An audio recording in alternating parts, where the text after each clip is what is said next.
Coach the person and the player. That is what we are talking about today on the coaching podcast with tennis coach Mike Sell. Mike attended the University of Georgia, where he's a four-time singles All-American and was ranked number 6. He received the Arthur Ashe Sportsmanship Leadership Award in 1994. He's an accomplished tennis coach and former professional tennis player himself. Worked with several top athletes, including John Isner, Tommy Paul, Serena Williams, Donald Young, and Monica Seles. He has served as the lead national tennis coach for the USTA Tennis Association and the assistant tennis coach for the US men's and women's teams at the 2012 Olympic Games in London, where they captured 3 gold medals and 1 bronze. So he's got a bulk of experience, and we actually met in Prostějov in the Czech Republic when we were both the coaches of our respective countries. And I can't wait to ask Mike more in-depth questions about his experience in coaching at the elite tennis level. So let's get started. Hello and welcome to the Coaching Podcast, coaching for success in sport and business. Your host is Emma Doyle, the energy and high performance under pressure coach who is a world leader in unleashing human potential. Buckle up for this high-octane session. Let them have it, Coach. G'day, everybody, and welcome to the Coaching Podcast. Well, today I have the pleasure of interviewing and catching up with Mike Sell. So Mike and I met through the Young Stars program many, many years ago, early 2000s, when we were both taking junior teams away. And you've gone on to do many wonderful things, from Olympic athletes to professional tennis players, plus University of Georgia, go Dogs yourself. That's how I get to know you. Go Dogs. Thank you, Tina Samara, for connecting us, of course.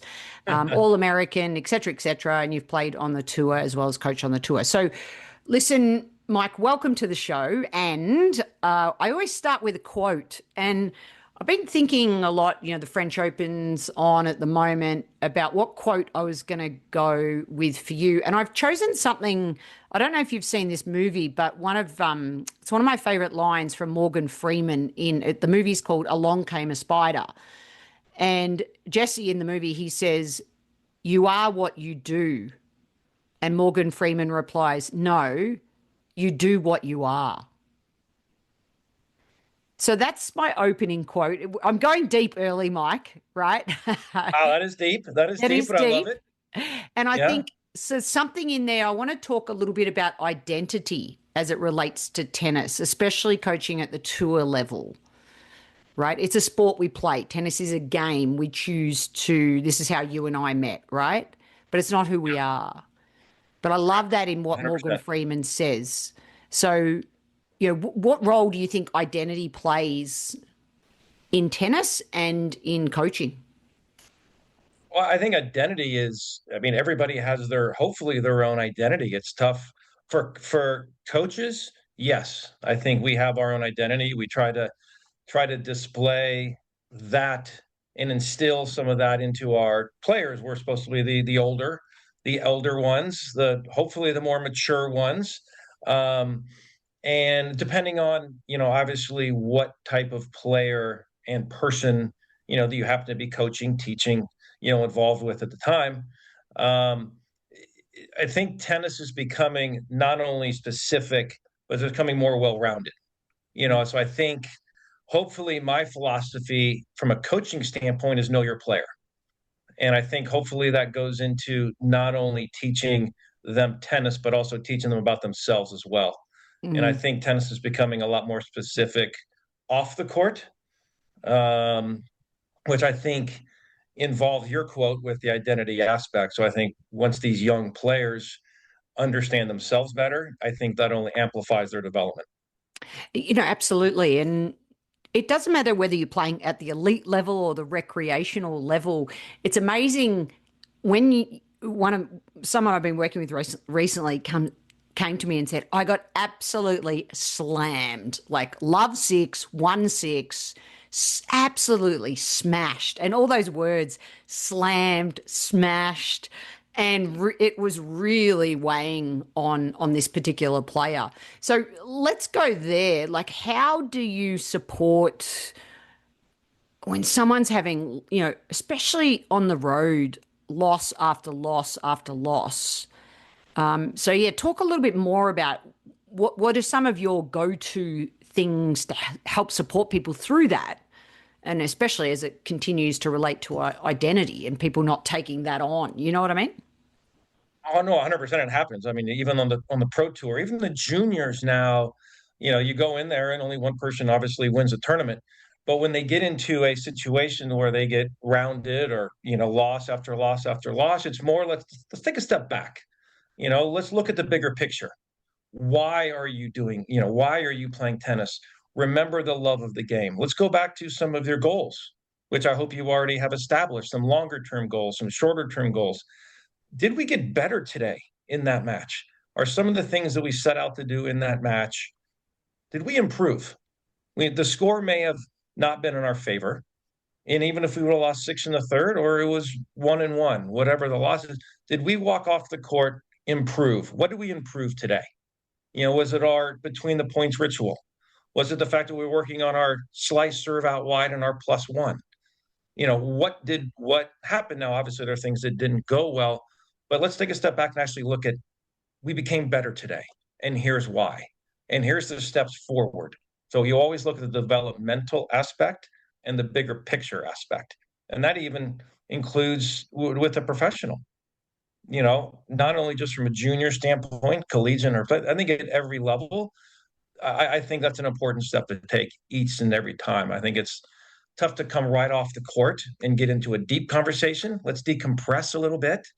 Let's take a breath to be able to articulate, kind of what happened. And I think hopefully the coach will have that understanding and the player will be able to listen, and have that understanding and walk away, feeling actually a lot better about themselves because they did get better. Yep. Yep. And just a great question. What did we improve today, no matter what the situation is? I love that question. And even you're the co-director at Live to Play Academy, LTP, and the director of Live to Play, the pro program. Yes. I like Live to Play as well. It kind of taps into, and the word play and the word live, two things I'm very passionate about. Waking up every day and living the best story of our life. And tennis is a game that we play. It's a sport we choose. So that's sort of wrapped into everything we're talking about. Tell me about let's go back to, I want to know about a young Michael. Tell me about little Mike, and what were you like growing up? Were you super competitive, or did you live to play, or did you have to learn that? Tremendous question. I mean, I was fortunate to have three sisters, one older and two younger that, it kept us all grounded. I mean, my parents did a phenomenal job of, supporting each other. I would go to my younger sister's practices and tournaments, and they would come to ours, and we would practice together. We would play together, and I think for us, we played different sports as well.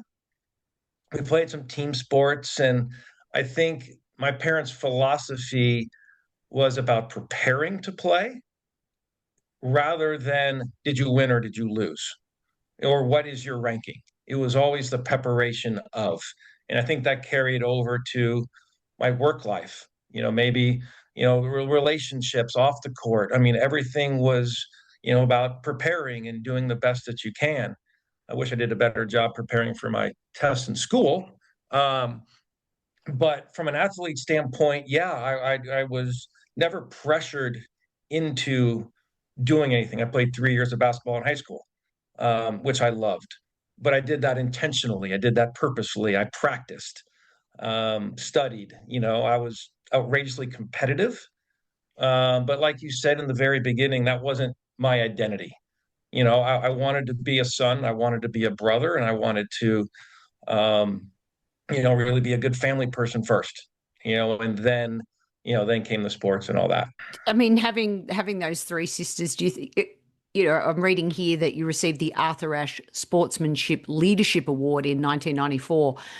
There's something there within your personality, and I noticed it from watching you coach, especially when Donald Young was in that under 14s championship, the way that you were with the boys, you were very calm and, in quite challenging situations. I think you won so many of those rubber head-to-head ties 2-1. It wasn't like you won easily that year back in 2004. So tell me about this sportsmanship or sportspersonship, and what are some of the ways that you can subtly instill life qualities in the athletes? How do you do that without just saying, hey, be a good person or pick up after yourself?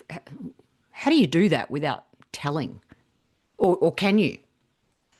I mean, that's a good question. I think everything kind of circles back to, kind of knowing your player. And obviously, I think coaches know that, or successful coaches know that they have to have good players as well. So a lot falls on the player as well that actually makes the coach look good rather than the other way around. So my mom has instilled in me, you have to walk in the other person's shoes first. And whether it's a 14-year-old at in the academy, whether it's a 14 or a pro, it's like you have to know your player, walk through their shoes, see how they see it. So then, therefore, I think you can help them understand each challenging situation that's in front of them.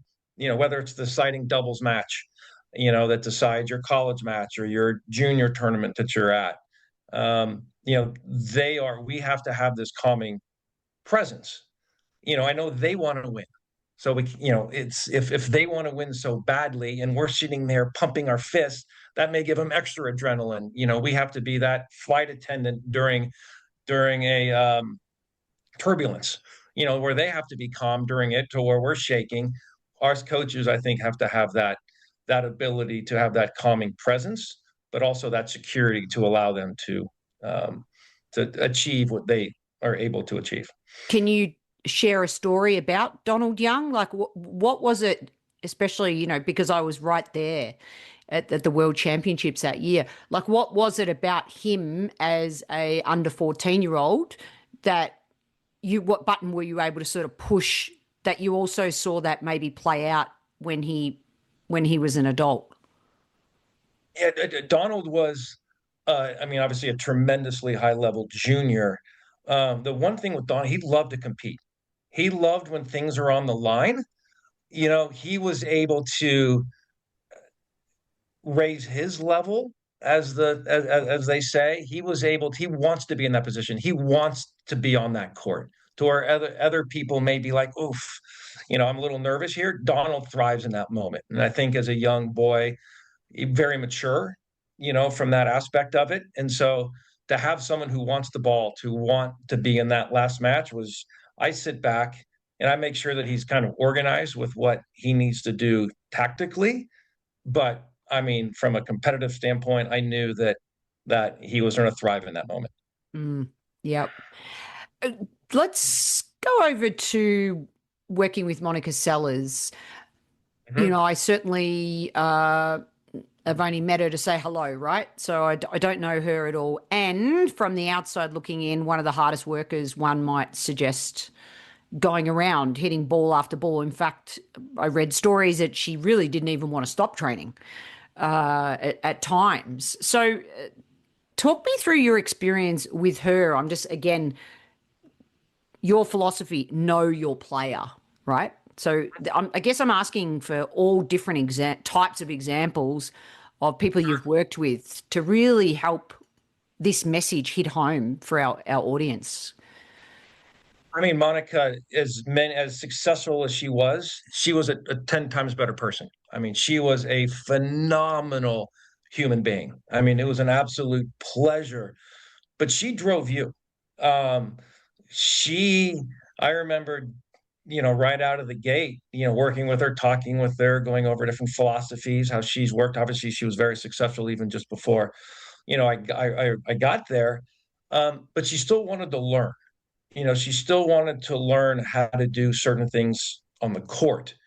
And as she did things repetitively, and she had to practice those shots that she needed to execute in a match over and over and over again, she pushed you. She wanted to know everything about her opponents, and we got to a stage to where, my gosh, you had Serena, Venus, Capriati, and Davenport, and Clijsters, and I'm going to list out many Grand Slam champions that we had to compete against, and it was daunting. The level of tennis is unbelievable now on the women's tour, but even back then was amazing. And she wanted to learn and know everything about everybody so she can go out there and compete. And she wanted to grow as a person, which as a player, which was shocking to me as kind of a younger coach at the time. I really had to hop into the deep end to help her grow as a player. And it's not easy to where, I mean, she had to get to the semis or finals of a Grand Slam. If not, it's like, it's like, well, what's going on? And so she had that extra pressure on her own end. But her just wanting to add many facets to her game was to me was fun, challenging, but also shows what kind of champion she is. I think my shoulder fell off, time and time again, because the amount of serves that I served to her was incredible. She had an unbelievable return. Well, yes, because she did it with intention, with purpose, but also with quantity. And there's no reason why she was a sharpshooter out there and really hit her spots. And even when times got close in a match, she got more aggressive because she knew that she had the reps in her. Well, let's go there. Intentionality, purpose. I know, right now, thank you for taking this podcast interview in Amsterdam. You're there with Emma Navarro, you were saying about even her coach, Peter, who's been the development coach since she was the age of 15, that he doesn't do anything without intention and purpose.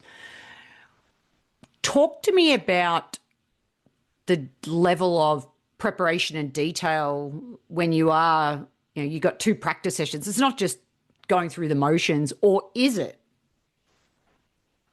No, it really isn't. Throughout all my years of coaching, always organized, always prepared when I go out. There's a list of things that we're working on that day for a specific purpose. In all my years of coaching, I only can tell on a handful that I got through the entire practice of what I wanted to accomplish, because it always veers, it always goes in a different direction. You always want to know how they're doing. Sometimes they're doing great. Sometimes they need to work on, things more that we want to work on. And I make sure that we get stuff accomplished, and maybe they want to put it into a point play, or maybe they want to get the balls fed, whether it's racket or hand or whoever. So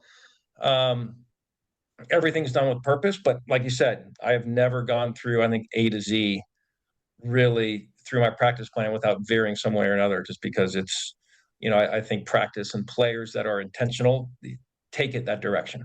So you mean AI can't replace you? I think a lot of people can replace me, trust me. So yes, it's probably coming quick, so I might as well get my trips in while I can. Well, I think as a coach, and correct me if I'm wrong in saying this, but it's art and science, right? It's the artistry is 50%, the science is 50%. You've got to use the AI for the data. And I love what you just said. In the moment, how are they feeling? What do they need? What information do you need to release at what specific point can flip a match on its head? So I think we're all safe, coaches out there listening to this, whether you're on court or off court. There is a big human element with coaching and teaching, so I think we're massively safe. Yeah, I'm with you there. All right, so let's go to your biggest bugbears. Let's talk about things that what do you not like seeing as a coach? Wow. Well, can I take it a different? One of my biggest pet peeves in tennis. Mm-hmm. It was when the ball kids get your towel. You should be able to get your own towel, but it's the way the player gives the ball back to the ball kid. The tennis players got in such a habit of just looking at their tennis balls and rolling back the next one so the other one has to pick it up. a lot of players now are starting to bounce the ball with their rackets, so it becomes shoulder height or something like that, hand height, so they don't have to bend over. But there are still players that just hit it and roll it back like, here, go pick it up. And that is one of my biggest pet peeves, and it drives me up the wall. Well, I was a ball girl for 6 years, so I am constantly still analysing the ball kids. I mean, granted, I was mainly at the net because I was a little short, but thank you for saying that. And they do a great job. All those types of things. I mean, what about the lines judge still having the human element at the French Open? What are your thoughts on that? I thought that was interesting because I think a lot of other thousands and slams, from what I can recall, have Hawkeye. Um, I was initially sad, to see all the Lions kids. I mean, these are humans that want to be on the court. They want to see firsthand. These players play. A lot of them are tennis fans, and stuff. Either they're doing it for second jobs or as a hobby, or just love the game. So I love seeing it. It feels weird that almost the only slam there is, it's on clay, and you can actually there's a mark there that you don't need necessarily that human element because there's a mark. Um, but I just find it kind of strange. Do I wish they were there? Yes, but I still feel like they're the last ones to do it. So, I like consistency.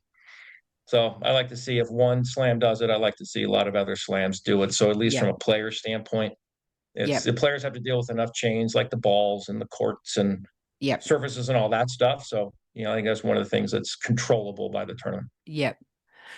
What's the biggest lesson that you have ever learned as a coach? I know we have many and we fail all the time as coaches as well.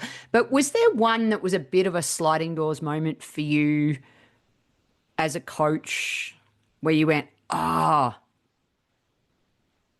now I get it, or something along those lines? But I don't think I've ever gotten it. I think hopefully coaches or teachers were never at that stage. I think hopefully smart enough to know that this game's always evolving. There's a couple definitely eye opening moments for me.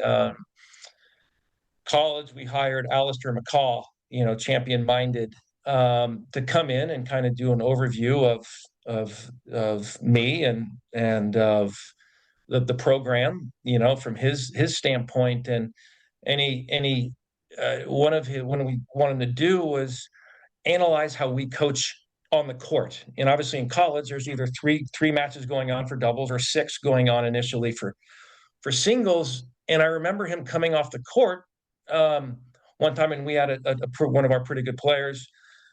He goes, "Why were you trying to motivate her so much and pump fist her so much? She is the most competitive person out there. She needs direction, not motivation. You're going, overboard." And I stepped back and I was like, "You're right." You know, I do my practice plans. Like in college, we did our practice plans per individual. So maybe court A is doing something different than court B because they have different game styles and different needs for development. They need that rather than the cookie cutter. Everyone's doing the same thing, or everybody make 100 balls in a row, et cetera. I don't, so he told me that, and I was like, "You're right." And it's obviously knowing your player. And at the time, I was so wrapped up in the match, that I'm like, no, this is, I need to help my player a little better than that. Mm, That was kind of a memorable moment, yep. for me. That and another one of my also things is overcoaching, is making sure that that one, I don't talk too much when I deliver my message, so you don't want to obviously break the pattern of practice per se. But it's also overcoaching. Like the last thing you want your player to be is like, "I have too many thoughts in my head." And I think that's kind of also one of the things that I make sure that I'm very cognizant of, Mm. every time I go out. Or it's definitely, running joke, of course. I always say that I had verbal diarrhea as a young coach. So if you're listening to this and you think maybe I talk too much, look, I did it as well. Uh, be vulnerable and self-reflect. And I Yeah. love that having someone from an outside in no matter what level you're coaching, give you Yes. feedback, watch you coach, or even just record yourself coaching, and think about how much verbal information you are feeding, which is often with great intention, and not necessarily with the way people learn. Teaching versus learning is a topic I'm very, very fascinated in, and like you, I'm a lifelong learner as a coach. All right, so with that in mind, let's go to our holy grail question of coaching, which is in one to a maximum of 3 words. What do you believe makes a great coach? Know your player. I'm gonna keep, and I firmly believe that. I think knowing your player is critical. I think you got to understand knowing your player, meaning how they learn, what developmental path they need to be on. Are they a visual? Are they, do they need to learn through, watching a video, or by them feeling it, themselves kinetically? How many tournaments can they play in a row? How much are they like Donald Young, like we mentioned? I mean, you need him to be in a point scenario to go over either a new skill, or train a pattern of play. There's some people that need a lot of repetitions. So it's like knowing your player with how they learn. Do they need a lot of reps? Do they need a short amount of reps? Do they need to play or drill? Um, and I think knowing those personalities, knowing how they do it, I think it's critical. So even on the road, is tennis an individual sport or a team sport? I think it depends on if you're taking a team trip like we did to Czech Republic. I think that's a team sport and team environment. You're representing something a lot bigger than yourself, which is your country. Um, and you're also there a representative, looking at you on other countries to look at, okay, what are they doing? And I always look around to see what other countries are doing, Mm. to see how they're kind of either behaving, or how they're practicing, or are they there for the being social, or are they there to actually to win the tournament, or they do, a lot of different, things. So I think, yeah, you just learn a lot by Yeah. by that. Yeah, I think where I was going as well is know your player, and know the parent, and know the parents, and know the fitness trainer, and know the mindset coach, and get aligned. Get aligned. I mean, it's so important in the workplace, and I think we need to make sure that as sports coaches that it's not just about if I know this player, I'm going to be a great coach. It's if you know the entire Well, team, right? So everybody affects everybody, so correct. there needs to be communication between the coach and the fitness trainer, or whoever else. Yep. If there's a physical therapist, is there, someone else involved, a parent, obviously is hopefully always involved at some stage, Yep. in some manner. But as long as everybody is connected and working in the same manner, I Mm. think that is obviously critical in the whole process. So, I mean, you were the assistant coach for the US men's and women's teams at the 2012 Olympic Games in London. Do you have a Yeah. good story there around, I guess, just reinforcing exactly what we're talking about? I think it was at that stage. I mean, I was very fortunate. I mean, you had, a Venus and Serena, multi, medal winners, gold medal winners. You had the Bryan brothers at the time trying to get their first gold medal. And and that was probably the only thing left at the time, for them to really accomplish, as iconic as their career was. That was the lasting. I remember serving. Here I am serving again, even though I know, didn't was my that was like one of my worst shots when I played. But I was serving to Bob Bryan, just over and over again, just peppering that backhand return over and over and over and over again. And just be a microscopic, part of that. There was just a lot of fun, and just to see champions like Serena, Venus, but also have your Christina McHale, your Donald Young was on that trip. Um, um, just to see them as Olympians for the first time, was pretty cool. Mm. Andy Roddick, has been to several of them, and Grand Slam winner. So it's just fun to see everybody cherish that Olympic moment, but people have that different why they're there. Brian's were there to win it. Venus and Serena were there to win in many different levels. Lisa Raymond, multi Grand Slam champion, was got a bronze, in mixed, and looking to get more, and as accomplished she was in singles and obviously in doubles. So, and then the people that are there for the first time, you just see that excitement, that joy going with them. And we didn't stay in the Olympic Village, but to go there and visit the Olympic village, to go to opening ceremonies and walk through and see the excitement was very cool on many different levels. Yeah. And when you are peppering the backhand, right, do you layer pressure into practice? Because I do think, from my experience, like it's under manipulated in practice. I mean, I'm not saying you can reproduce it at, like, you're wearing the green and gold tracksuit, or the US tracksuit. There's no greater honor and there's no greater pressure, right? And what are some of the ways, if you do, layer in pressure in practice? That's a great question. I mean, even someone like Bob, I mean, I don't think I needed to, knowing your player, he knew what he needed to do. He knew what he needed to accomplish. I needed to make the serve, stuff like that. I needed to get him the reps, stuff like that. Someone else, some other players, knowing your player philosophy is, like I said, do they need need only like 10 of them? Do I need to put them in a point? Do I need to tell Donald Young, you need to make 10 returns past the service line?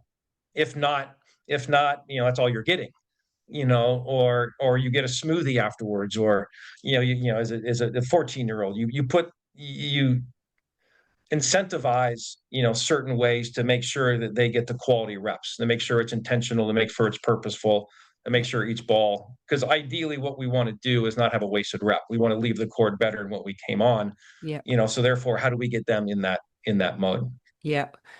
So we're talking coaching, we're living, breathing coaching, and for you to be intentional, for you to have practice plans, and for you to do the research on the players, and all of a sudden you're married to a woman who's also a coach. So let's go to life balance. Let's go, at the evening dinner table. Like, how do you, as the co-head coach, when you're at Louisiana State University, the women's tennis team, are you talking tennis? Do you have a button where you can switch it off, or how do you find the balance, or is there one? No, I mean, she's a damn good coach too, and thankfully we see it a little differently. So it was fun because I learned a lot, from her, which how she sees things.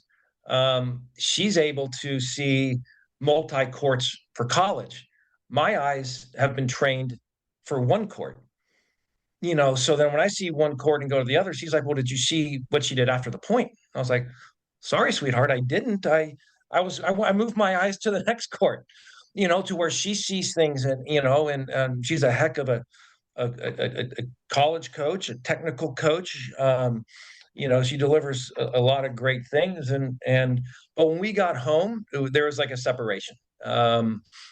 We always drove home in separate cars, because that was our kind of decompression, almost into, back into family life, and stuff. And even though there's love, respectability at work, where we did a lot of it, we tried to leave home as kind of our getting away from tennis. Even though I'm a tennis junkie, I love watching tennis. I love watching videos. I love the looking at results and stuff like that. I had to, put that aside and leave that for the office.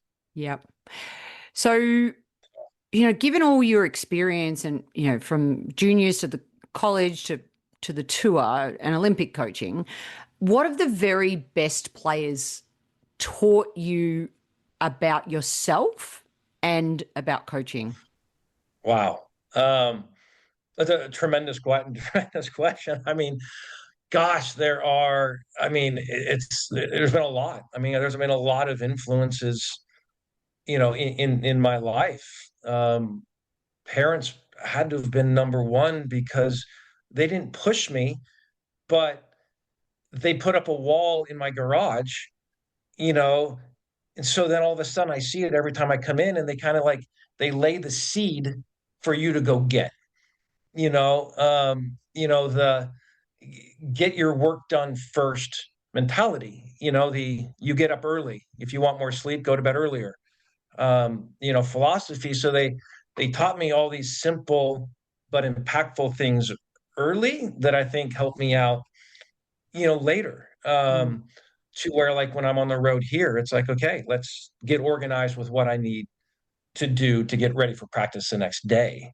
Mhm. And I think that the organizational skills, the professionalism, I think coming from a house of tennis players like my sisters were, and I think, there's a lot of talk with them. There's a lot of reliability, and I can, bounce things off them. So I think I was lucky to have a lot of things instilled in me early to help me. Not only that, with patience. Yep. Having three sisters, you need patience. Yep. Having three sisters, being around those, you need to know how to communicate and know how to take a step back and listen. And I think that also, listening is probably one of the biggest things that I've learned, with the player, because you won't learn anything more than what comes out of a player's mouth, and how to articulate that. And you can only learn that if you ask great questions. Questions are the answer. Which you're doing now. So because they fascinate me. Questions fascinate me, and this is a great opportunity. The podcast has improved my ability to ask questions, and listening and knowing your player and laying the seed. So good, so good. And so, and what, like, just in surrounding off that second part of that question, like, what have the very best players taught you about coaching? I think it was interesting. I was with John Isner at Wimbledon, and we drew a lefty first round. I thought it was Manarino, who was lefty, but I thought it was that same year, as I recall. And so we're going around. I'm like, geez, who's a good lefty to practice with? There's a guy in Spain that's not bad, lefty, not Feliciano Lopez, but I think there's Rafa. So we ended up practicing with Rafa one day. And I think Rafa has now, I don't think, practiced with John at the time, so he was intrigued by practicing with someone like John. John's warm-up was a lot more intense that day than it was most days. Now, John is very, I'm going to say, he warms up well, and when he goes out there, obviously he has to. He takes unbelievable care of his body, his nutrition, and so forth. But that day was, he was a little extra, let's say. And I'm like, John, what's, it's Rafa brings that out in people without knowing that. Just what Rafa exudes on the first ball that he hits. And I think he just elevates everybody around him with how he is when he plays his matches, how he is when he practices. The intentionality in which he goes about things elevates everybody else. And I remember I was about as fortunate and lucky as I could when I was down in Australia playing qualies of Australia one year, and Brad Gilbert comes up and goes, "Hey, do you want to practice with Andre tomorrow?" Like, there's no bigger automatic yes than that. He goes, "But make sure you get a 20-minute warm up before you go out there, because Andre doesn't." He goes, he fires away right out of the gate. And so, and then all of a sudden my mind goes straight into, wow, okay, this is an unbelievable opportunity, but now my focus is way better. But I'm like, why is my focus way better against Andre when it is against someone else? And I think why, my focus should be the same. So am I going out there with everybody else at 80% when I can maximize it 100%? If it's someone like Andre or John with Rafa, it's like, how can we actually get that a little bit more out of ourselves? And I think hopefully that made a big impact. Those two instances made a big impact on me, not only from my coaching and how I approach coaching, but also, and I'm hoping in my personal life as a husband, as a father, as a son, as a brother, cousin, and as an employee at LTP, am I going to work every day with that mentality like I'm about ready to coach, Rafa, as I would any of the academy players, which is to me equally as fun, Yeah. equally as challenging. Yep. And just as we wrap it up, we have a Yeah. large business audience as well, business managers and leaders. And, what are your thoughts on the coach as a leader, leader as coach? It's a workshop that I run very frequently. Everything you're talking about, know your player, insert know your employee, or insert know your team member. So have you ever come across a leader where you went, God, that person was so impactful that, because they had a bit of a coaching style? Or, what comes up for you when you think of a great leader? And what's the crossover with coaching, if you believe there is one? To me, a tremendous leader is part of everybody else. A leader doesn't give directions. A leader asks questions, listens, is the one out there helping squeegee the courts when the court's wet. A leader is out there, hopefully taking out the trash if they see the bin in the kitchen, full, or the work area. It's like that to me is a leader, whether it's a team leader in a team sport, whether it's a coach, whether it's a CEO. I think, there's a job title, but to me, I feel like my job title isn't as important as is just the same as everybody else. And I think if I learned from Alistair, McCall, like I said, learn everybody's name in your building. Making sure you know everybody's name and making sure you greet them with their name, and do all the small things. Doesn't matter what your title is. Yep, absolutely. All right. Our rapid rally is how we finish the podcast. So I am going to say a word for you that's come up from this episode, and you just complete the sentence. Got it? Are you ready? I believe so. I have no choice. All right. Let's go with always adapt. Always adapt to the people, to your surroundings. That doesn't mean the bad scenarios. You always stay true to who you are, and hopefully you elevate the room that you're in. One thing that you think's important for coaches listening, one thing that's important next time. Come prepared. Next time, come prepared. Love it. And finally, as a coach, it's important to evolve. On a daily basis. Never, you're never at the finish line. There's always fun stuff to learn and to improve upon and enjoy. Yeah. So, and the same thing for you. A player gets 1% better. A player leaves the court better. I hope the coach leaves the court a little better, him or herself. Yep, absolutely. And of course, a shout out to our sponsor, transitioncoachforathletes.com. Tina Samara is the reason that we are reconnected, shall we say. And she does a great job helping student athletes find US college scholarships. Yes. So I'm sure you're an advocate for the college pathway as a great feeder for the pro tour. Would I be right in saying that? Massive believer, in the college pathway. Yeah. Yes. And back in your Georgia Bulldog days, what would you say was Tina's best quality? Oh, her infectious personality lifted her teammates. I mean, she was fun. She had that unique style of play that was different than about everybody on the planet, but her personality was infectious. She was competitive and she lifted everybody around her. She was your ideal teammate.